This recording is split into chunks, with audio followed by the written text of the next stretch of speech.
and everywhere take the message that imperialism does not strive for democracy, they strive for domination. And that is where so many parallels come between this conflict, as so many others that we have stood against, and the great patriotic war, the great anti-fascist struggle that we are here to commemorate and celebrate the sacrifices that the world, don't forget, this was the sacrifice not just of Russia, but of the Soviet Union, not just of the Soviet Union, but of the united working people who looked towards socialism as being the harbinger of a new world, not dominated by conflict of man versus man, but where we could really build a peaceful, cooperative, and prosperous society based on production and technology that already exists today. And it's with this in mind to talk to us a little bit about the real history of the Second World War, of the great anti-fascist struggle, that I have great pleasure in introducing Harpal Brar, founding chairman of the Communist Party of Great Britain, Marxist-Leninist.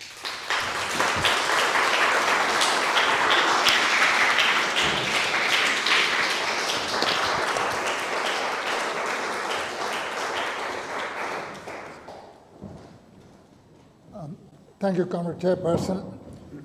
Comrades and friends, you'll forgive me for not standing up because nature is taking its toll on me. And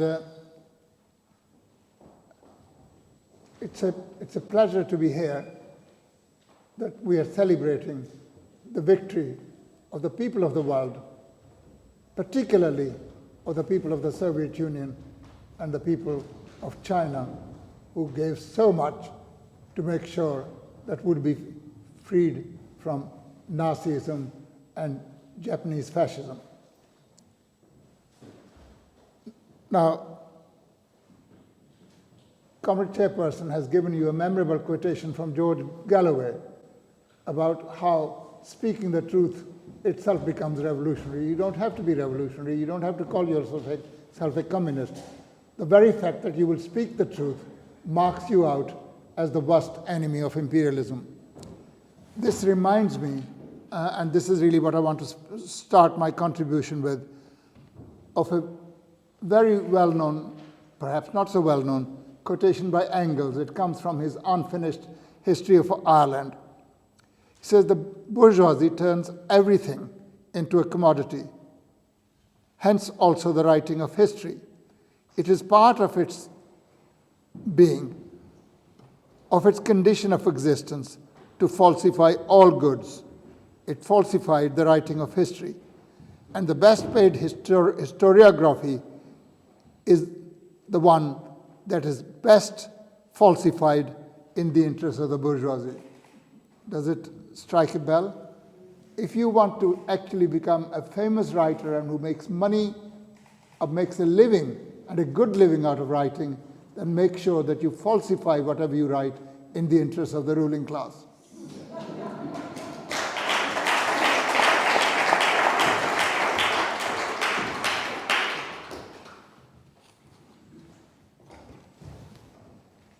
The history of the Second World War, especially since the collapse of the Soviet Union, has been greatly falsified by the bourgeoisie and its extremely well-remunerated flunkies in the media, both electronic and print media. They repeat the same mantra. They constantly talk about the rules-based world order.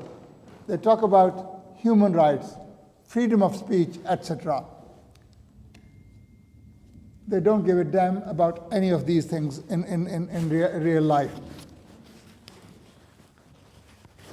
And they falsified the history of the Second World War. And I want to give you a small quotation from a leading article in the Sunday Times on the 50th anniversary of victory against fascism. And having done a long rigmarole about who fought whom, the Sunday Times goes on to say, let us not forget that the red, white, and blue Union flag we fly this weekend flew alone in the face of the all-conquering Nazi tyranny before the tide turned in 1942. We were fighting for our freedom and to free Europe from despotic rule. That's what the Sunday Times says. Just to put things slightly right, like NATO, my speech will be entirely defensive. And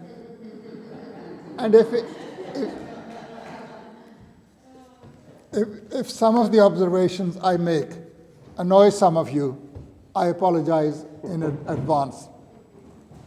Well, what was exactly this war? First of all, you can hardly expect imperialist countries to say that the World War I as well as the Second World War were products of imperialism.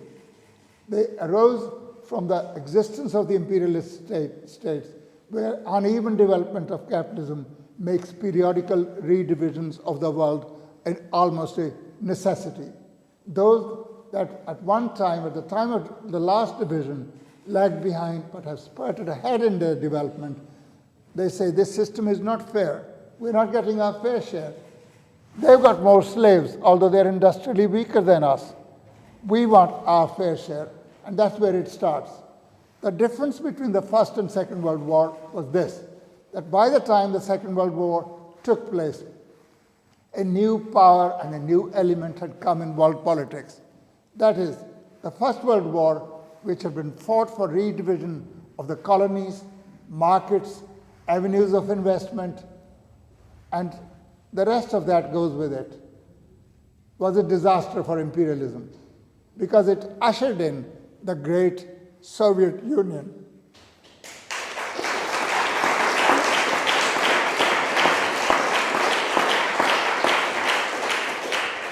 It brought into existence the first state of the proletariat, if you ignore the Paris Commune, which lasted very, very briefly indeed, and had important lessons to teach, which are drawn by Marx in the Civil War in France. It's a pamphlet you must read. It was a disaster for imperialism. So they had started the war to redivide the world. But what they ended up was the Bolshevik Revolution. And the Bolshevik Revolution became a determining factor in world politics after that. Even today, many decades after the collapse of the Soviet Union, the Bolshevik Revolution continues to dictate world politics. If the very backward people with very backward ideology, like the Afghan Taliban, have won in Afghanistan, it is in no small degree to the forces of liberation unleashed by the Bolshevik Revolution.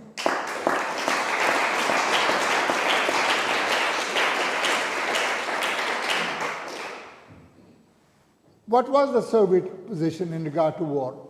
Yes, war is a product of imperialism. Yes, war was coming. But it was the position of the Soviet Union. She did not want to be involved in any war with imperialism.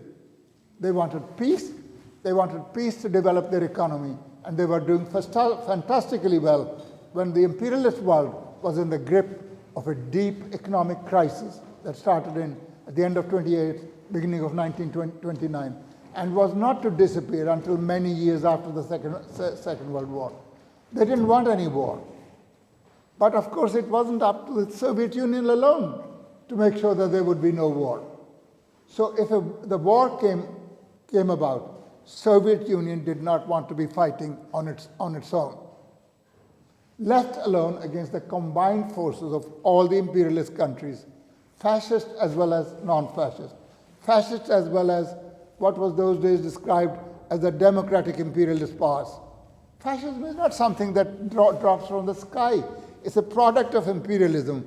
It's the imperialist bourgeoisie in given countries who are in deep crisis, facing a revolutionary movement, see no alternative to actually instituting the naked terroristic dictatorship of the ruling class. That's what fascism is.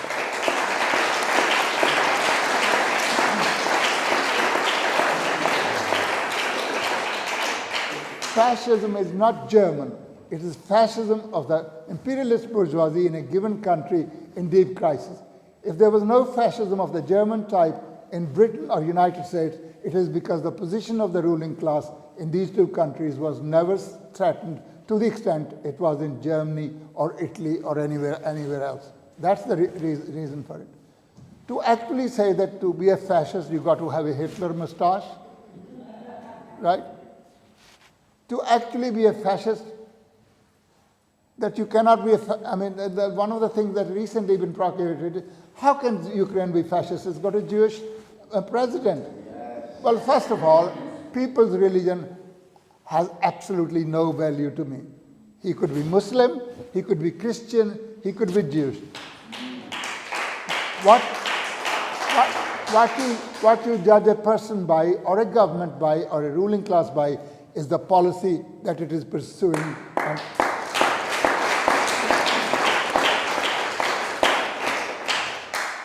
On that basis, an Indian could never be a fascist.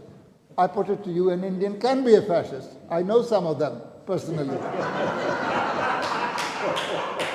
Likewise, a Jew can also be a fascist. You only have to look at the Zionists, what they do, to know that Zionism.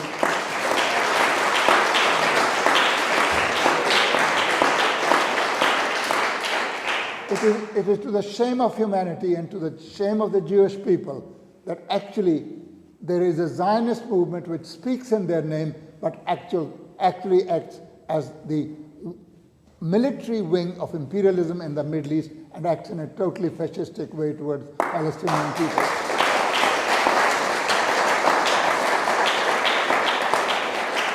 So the Soviet Union didn't want to fight on its own. To that extent, it actually sought to make an alliance with what the Soviet Union in those days described as democratic imperialist powers. Now you may think it's a contradiction in terms. It's only a contradiction if you don't look at the real division between the two.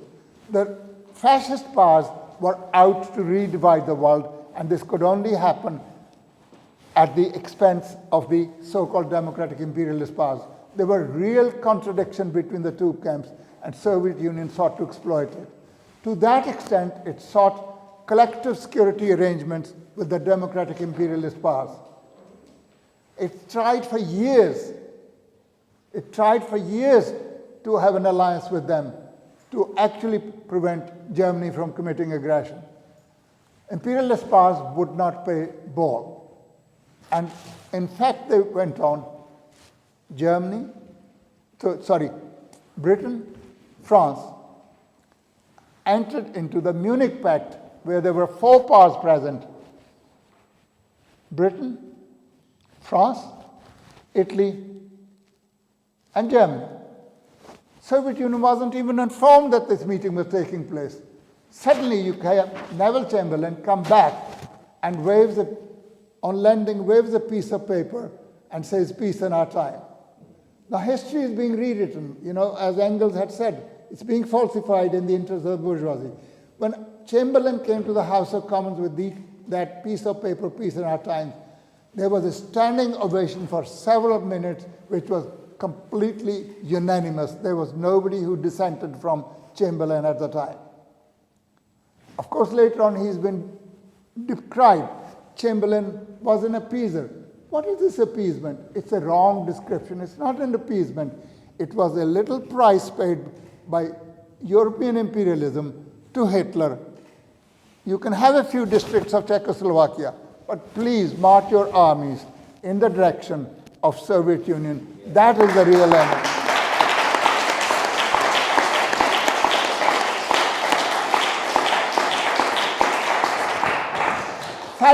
Fight against Bolsheviks. They are real enemies of yours as well as ours. Hitler had written in Mein Kampf, My Struggle, which is his autobiography, that Germany would look in future for its wars, not in the West, but in an easterly direction. They had vowed to actually eliminate Bolshevism. And the British bourgeoisie was very complicit in it. In the rise of fascism, the American, British, and the French bourgeoisie were very complicit. First of all, in 1935, that is 4 years after the Nazis had come to power, Britain entered into a naval treaty with Germany, which allowed Germany to rebuild its naval forces because there were constraints put on it by the Versailles Treaty after the First World War. Then American dollars flooded Germany to build Germany's industrial base. When in 1935,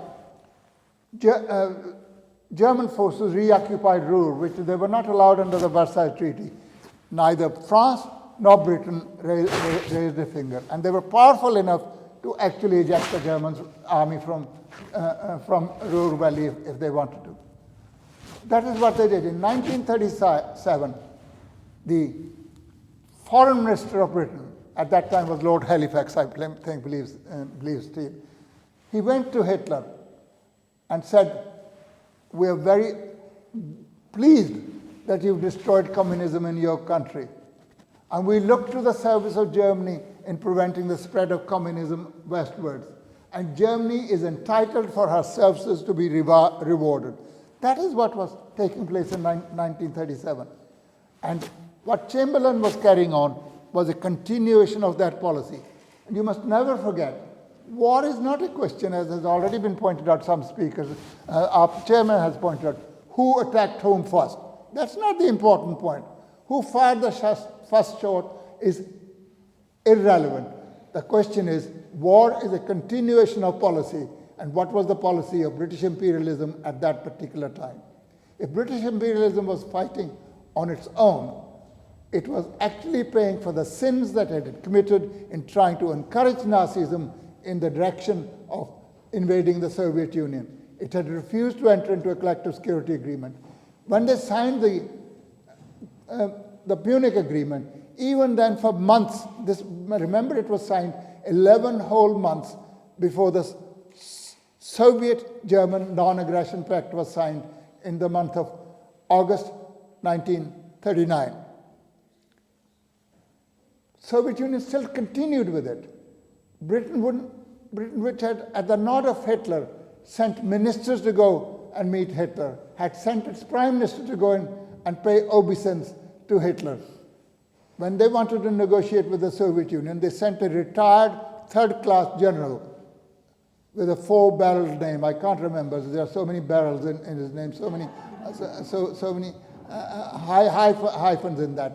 And what is more, when he reached the Soviet Union, he disclosed that he had no plenipotentiary powers to enter into a binding agreement. The Soviet Union realized this is not possible to enter into an agreement. Stalin had already given a warning in his 18th Party Congress speech, which was at the beginning of 1939, March 39. He said, there are people who are trying to get Germany and Soviet Union to fight against each other. These people may find themselves that history will write the chapter completely different from their wishes. And then they should not come to us, because they're used to having other people pull chestnuts out of fire for them, just as the imperialists are doing with the Ukrainians. They want to fight in Ukraine to the last drop of the last Ukrainian to conduct NATO's war against Russia.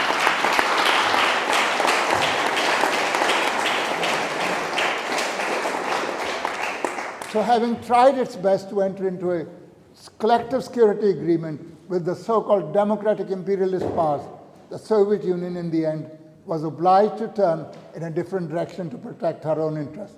So she signed in August, toward the end of August 1939, the Soviet-German Non-Aggression Pact. It's been portrayed as an alliance between Germany and the Soviet Union. It wasn't an alliance. It was that we won't invade you and you won't invade us. The Soviet Union had no desire to invade anybody. She didn't want a war with anybody. So it was perfectly all right for Soviet Union. And the agreement she was signing, the Non-Aggression Pact, had been signed by more than half a dozen countries with Germany already. So what is Soviet Union being accused of? From Trotskyites, counter-revolutionaries, to the bourgeoisie and the petty bourgeoisie, all say Stalin signing the Non-Aggression Pact brought the war nearer. No, it didn't bring the war nearer. It only meant that the war started between different countries from the one that Western imperialist countries had hoped it would start with. In doing so, the Soviet Union turned the tables on the so-called appeasers, i.e. people who wanted to incite Germany to fight against the Soviet Union, with the double purpose of weakening a rival imperialist power, namely Germany, and secondly, destroying Soviet communism, which was the purpose of their policy. Tables were turned, and it gave the Soviet Union close to 2 years of further preparation to strengthen her defenses against a war that she knew was coming. If there's a mistake made by the Soviet Union, and it's not really a mistake, it is just so happened historically, that when Soviet Union had expected the war on the continent to last another 2 years, because France was supposed to be a great military power with its Maginot Line, which could not easily be penetrated. When the Germans attacked France, it collapsed within 5 weeks. This great imperialist power with large colonies, with a long history of waging war against everybody, collapsed in 5 weeks. And part of the reason it collapsed was that it had Nazi collaborators within the ruling class. When Hitler established his puppet government headed by General Pétain, and in the National Assembly, the overwhelming majority voted for the establishment of that puppet government in Vichy. And to the shame of people who call themselves social democrats, majority of the social democratic deputies in that assembly voted for the Pétain government. So when we call the social democrats social fascists, people accuse us of splitting the working class movement.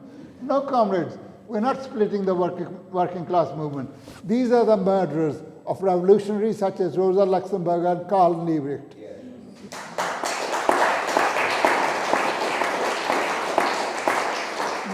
These are the people who drowned the German Revolution in the aftermath of the First World War in blood.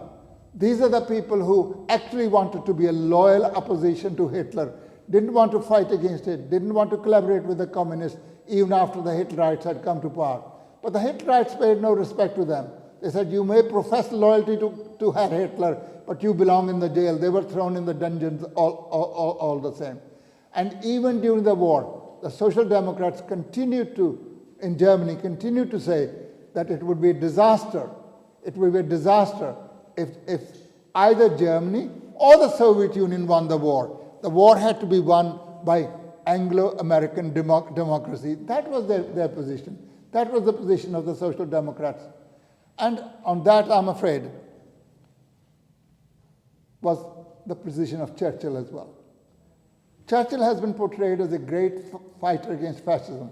Churchill went in the 20s to Italy, spoke in the Scala Theatre in the presence of Mussolini, and addressing Mussolini said, "Sir, or Your Excellency," I don't know the words he used, "if I was in your country, I would have voted for you." That's Churchill. Churchill's long-time ambition was visceral desire to actually scuttle and slaughter and to drown in blood the Russian Revolution and the Soviet Union. Very belatedly he realized that the game was up and it wasn't working. So when he turned against the so-called appeasers, it was because he was a loyal empire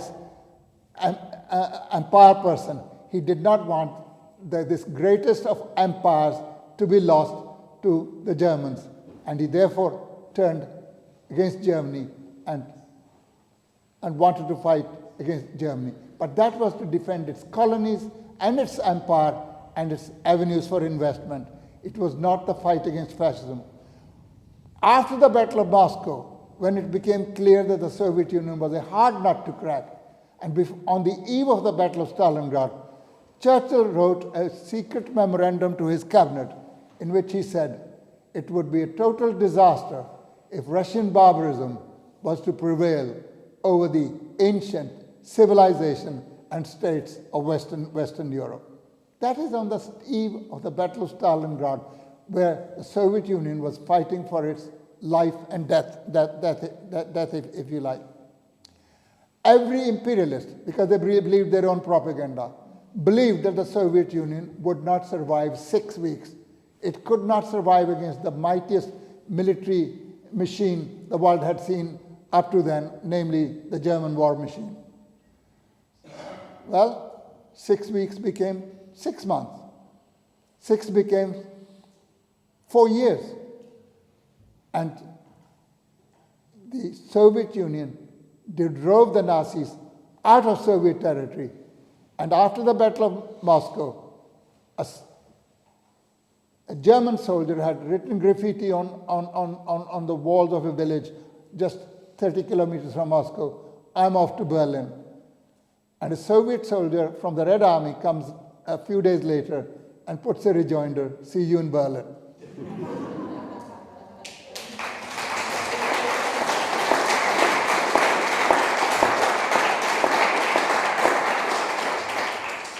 And they kept that promise.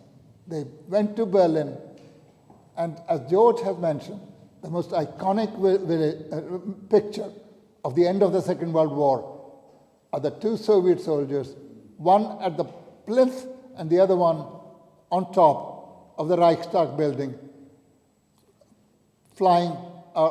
installing the red flag over the Reichstag.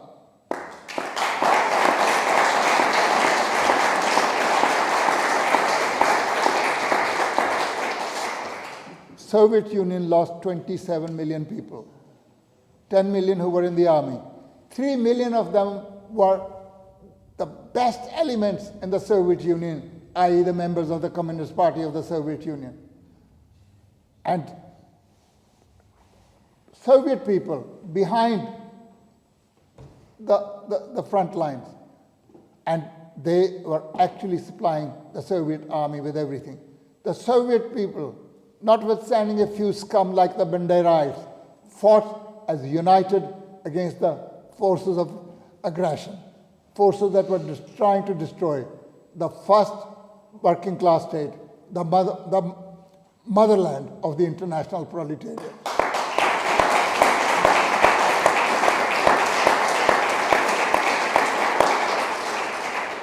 You're probably fed up listening to me. I'll try to wind up as quickly as I can. Now, the question is the Soviet Union, if against all odds, against all the predictions, from Trotsky to the imperialist bourgeoisie to the Germans themselves, if the Soviet Union won, what were exactly the reasons? Very briefly, first of all, the Soviet Union had eliminated the fifth column through the purges, the Moscow trials, and the trial of about a dozen military top generals. Every Trotskyite, every bourgeois ideologue propagates the lie that the Soviet Union had been weakened by these Moscow trials. Stalin dealt with that question in the 18th Party Congress. He said, are these journalists, and I think it's probably he was being unfair to the Ethiopians. They know nothing about politics. They know nothing about the economy of nations any more than the emperor of Abyssinia knows about higher mathematics. Now, I do not know what the knowledge of the emperor of Ethiopia or Abyssinia was about higher mathematics. But the point is made clear. They know nothing. He said, they're talking drivel. Are we told that if spies, assassins, sabotage, and murderers were let loose and left open, the Soviet Union would be more strong? No. The Soviet Union was very strong because it had eliminated the fifth column. There were no quislings waiting to greet Hitler in the Soviet Union.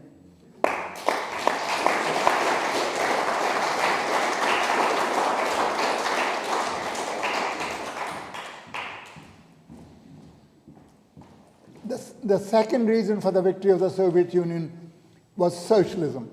The Soviet Union had built its might through collectivization and through industrialization.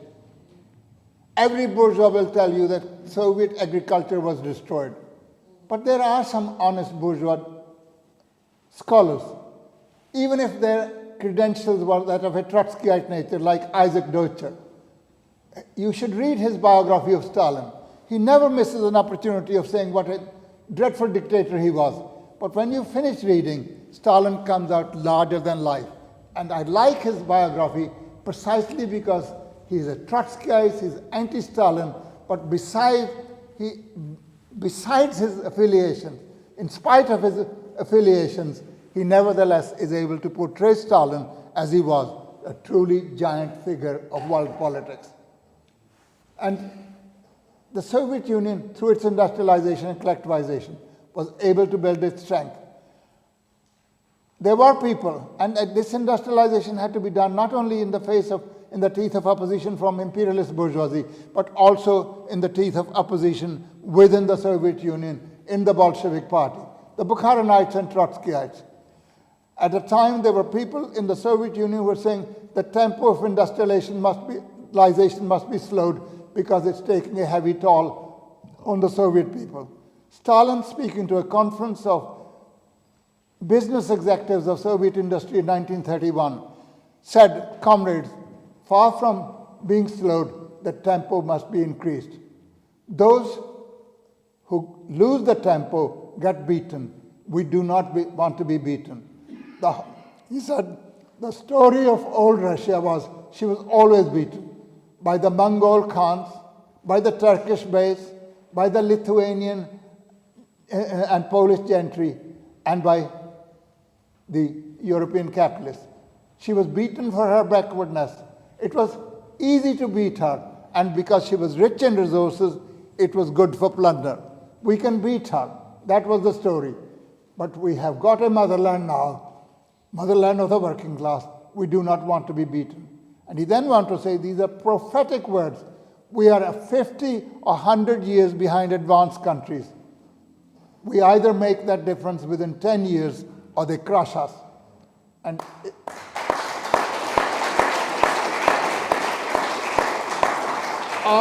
almost exactly to the day from that speech, the Soviet Union was invaded.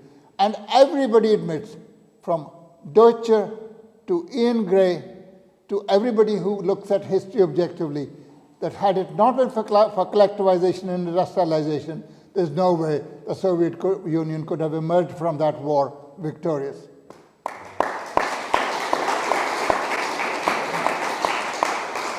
Deutscher says collectivization, with its hundreds of thousands of tractors, with its machine and tractor stations, with its machinery, had taught the peasants to handle modern machinery which they had never known.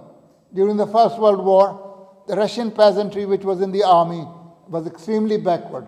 They were so badly supplied that sometimes 3 soldiers had to share 1 gun. Can you imagine going to a battlefield and you say, "Can you lend me your gun for the next 5 minutes?" I mean, what an army you made. But that was not the case in the Soviet Union. A lot of effort was made to prepare the Soviet Union for that particular war. And Deutscher says that collectivization, with its mechanization of agriculture, was a preparatory school for the Russian masses to handle modern machinery, from tanks to aircraft to everything. And notwithstanding the fact that the Nazis wreaked such devastation, the Soviet collective farms and the Soviet industry were able to keep supplying the Red Army during those 4 horrendous years of the crucible that the Soviet army was going through. The next reason for Soviet victory was the USSR. It was a unique community, the like of which the world has never seen before and has not seen once. Dozens of nationalities, dozens of religions, people of different, were united in one single Soviet Union. And they fought together. Whatever the slanders against the Soviet Union and the Soviet Communist Party, the fact of the matter is that the Soviet soldiers in their millions went to their deaths with the slogan, "For the motherland and for Comrade Stalin." If Stalin was such a tyrant, if he was so much hated, surely war is the best time to get rid of them. War is something that tests a country to its very limits. And the Soviet Union emerged from that war victorious because they were united as one family, whether you were Muslim, Christian, Jewish, or anybody. Whether you were a Kazakh, Tajik, Turkmen, Georgian, Russian, Belarusian, you fought as one person. You only have to read a moving letter written by somebody young who died in that war, the son of Dolores Ibarruri, La Pasionaria. It makes me very passionate to relate it to you. He writes to his mother a letter. He said, I've got a few minutes to write to you, mother. When I left, you said, do not be afraid. And he says, mother, that was an insult. It's a real honor to be fighting in this army, which represents the best of Soviet people. And I will do my best. And my hands will not tremble when I shoot at those Nazi invaders.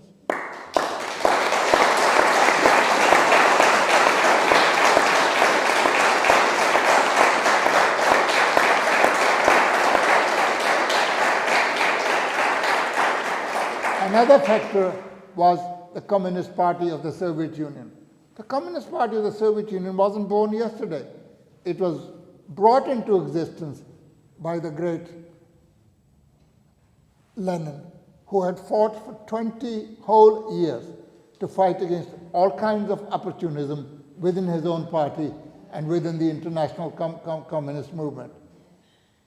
At a time when the real communists were actually isolated, he was somebody who stood and organized the Russian communist movement as well as the world communist movement.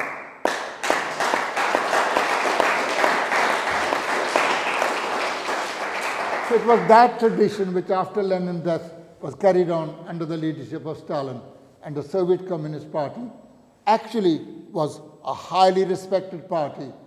There is no bourgeois party in the world that could command the respect of its people in the way that the Communist Party of the Soviet Union did. The next factor was the ideology of the Soviet Union. At the end of the 17th Party Congress, which was just following the completion of the first 5-year plan, when the Soviet Union had achieved spectacular results, Stalin, in his closing remarks, delivering his report on behalf of the Central Committee of the Communist Party of the Soviet Union, asked the question, comrades, to what do we owe our victories? And he says, the answer is that we fought under the banner of Lenin, so Marx, Engels, and Lenin. And what's the conclusion? We must continue to be faithful to the banner of Marx, Engels, and Lenin.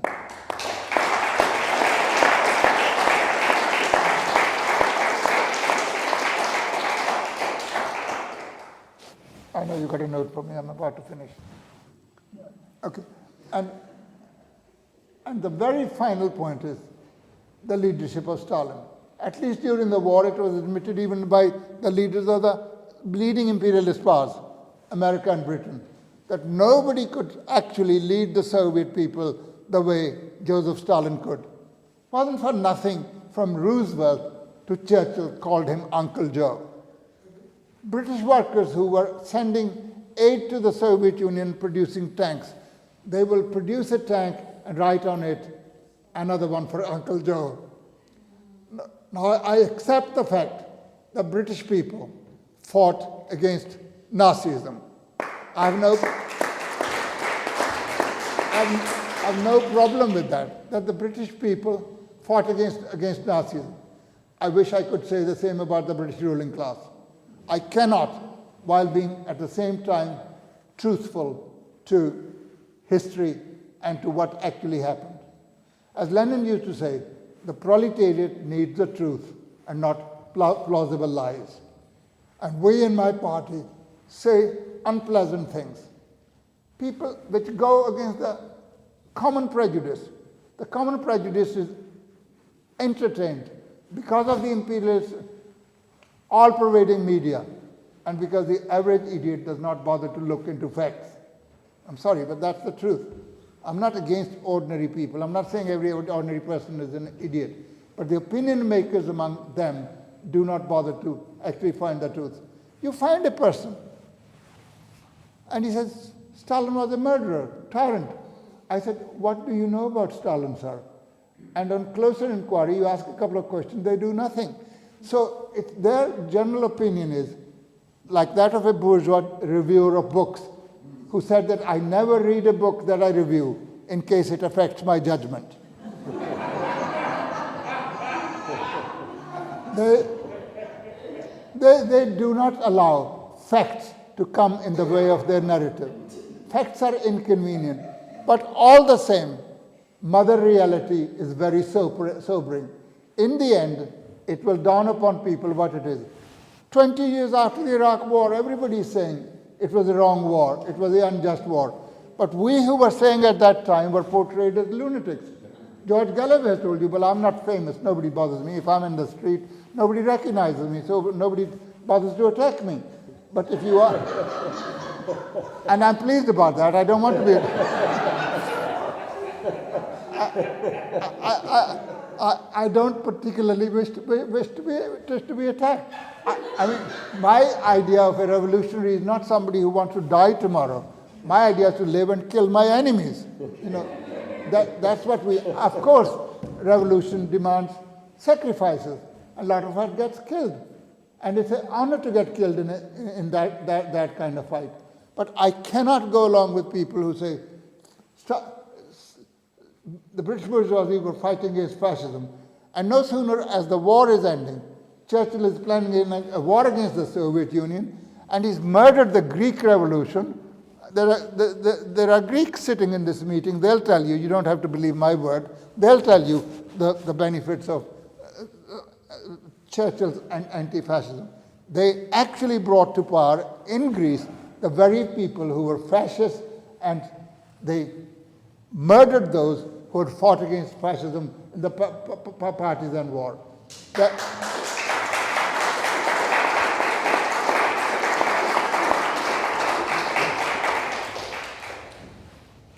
And very finally, at the very beginning of the war, the Soviet Union suffered some reverses. What were the reasons for those reverses? And I'm running through. One was that the Germans had the advantage of surprise attack. They were the first.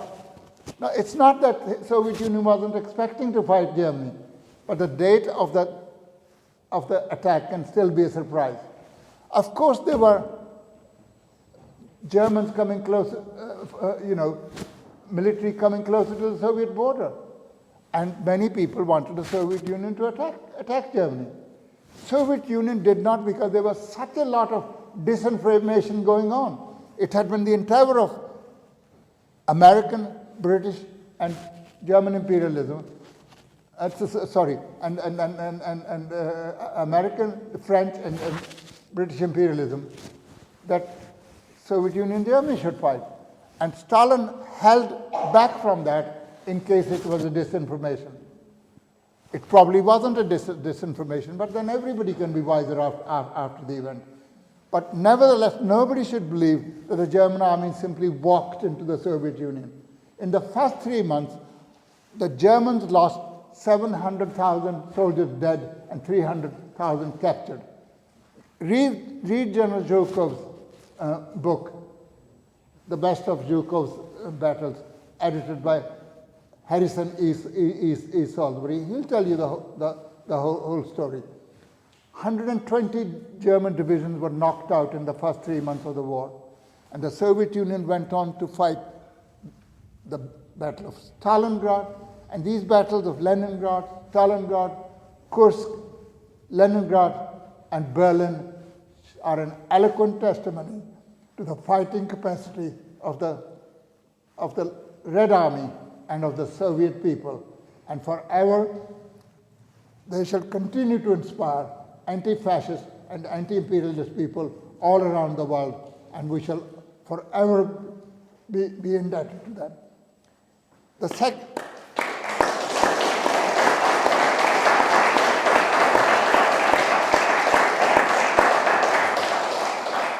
the second reason was Germans had 2 years of experiencing war. So they were well practiced in waging war.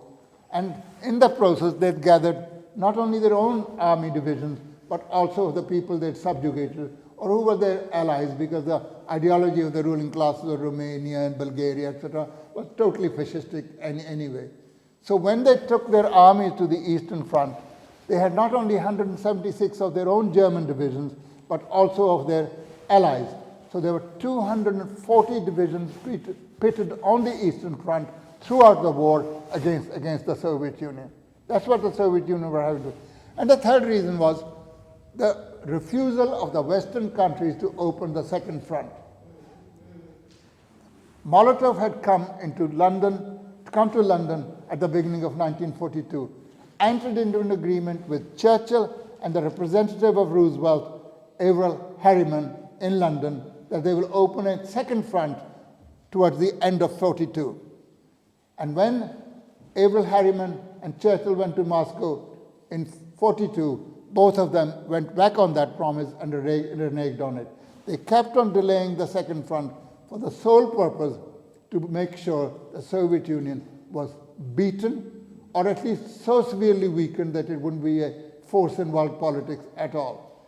In the end, when the second front was opened in June 44, it wasn't to defeat the Nazis, because the Soviet Union was well on its way to being able to do it single-handedly. It was to forestall the liberation of Western Europe at the hands of the Red Army. That was its purpose.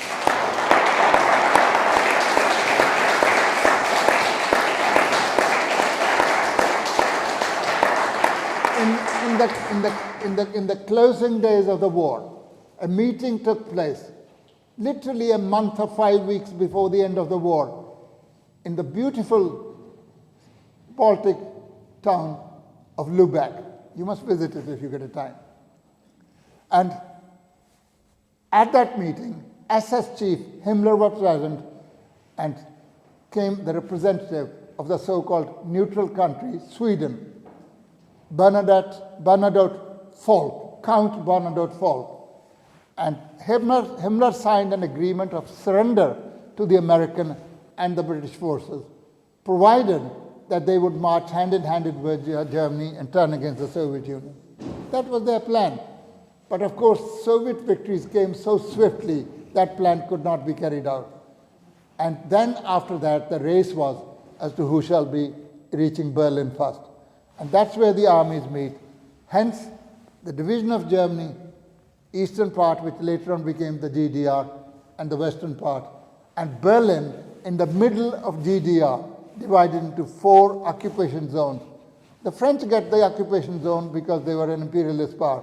They played no part in it. The only people who fought against fascism over there were the French people, led by the French resistance, led not by Colonel de Gaulle, but led by the Communist Party of France.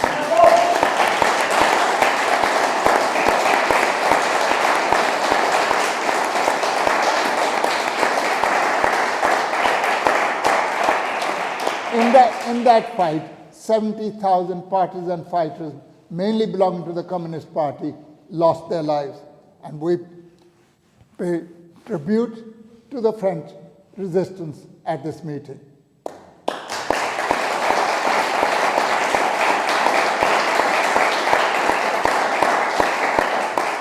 I am not in the habit of meeting people from the French bourgeois circles. It just hasn't happened. I've got no objection to meeting them. It just never happened. But they're very cagey. They will talk about the First World War, but never about the Second World War, because their role was shameful. Before the war, they were egging Germany to fight against the Soviet Union. Then as soon as the war came, and they crumbled because half the bourgeoisie was against that war. They established the Vichy government, and most of the French bourgeoisie was on their side. That's precisely what happened. So that, comrades, in brief, is the real story. It's not a real story that you will find everywhere, because history is being rewritten and falsified in the interest of the bourgeoisie. But in the end, truth is a very powerful force. It will come, and we might be alone, but we will not be alone, and we must, even when we are alone, in the fashion of Galileo, we must keep on repeating the truth. Galileo was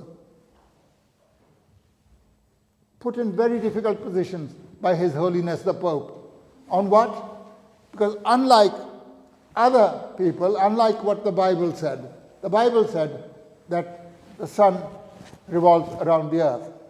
And Galileo's mistake was, like his predecessor Copernicus, said, no, it's the other way around. Now, how can you say anything against what the church says? It reminds you of jihadi fundamentalism, doesn't it? You know, or what the Hindu fundamentalists do in India. You know, talk nonsense and expect everybody to believe that. Now, and in the end, when Galileo was in his deathbed, His Holiness the Pope sent a couple of cardinals to ask him, what did he think about this question of earth and sun? And his answer was, it still moves. Comrades, science fears no debate. It does not fear truth. And we shall continue to sing the praises of the Soviet Union, of the Red Army. And before I close this, and I'm really closing now, is everybody forgets in Western Europe the contribution made by people in the East.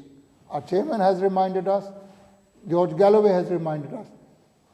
I used to think that the Chinese people lost 27 million people in the fight against fascism, both of the Japanese type and of the Chiang Kai-shek type. And I was talking to His Excellency, the consular from the Chinese embassy. He said, actually, they lost 35 million people. How many people in Western Europe know that Chinese were involved in the fight against fascism? How many of them know that the Chinese people lost 35 million people? And it was through that complicated situation that the Chinese became victorious. Chairman Mao famously once said, the situation, there is chaos under heaven. The situation is wonderful. Out of bad things come good things. There's chaos in this world today. Imperialism is causing a chaos. But make no mistake, there are chinks of light. Out of this will come the victory of the peoples of all countries, including peoples of the imperialist countries.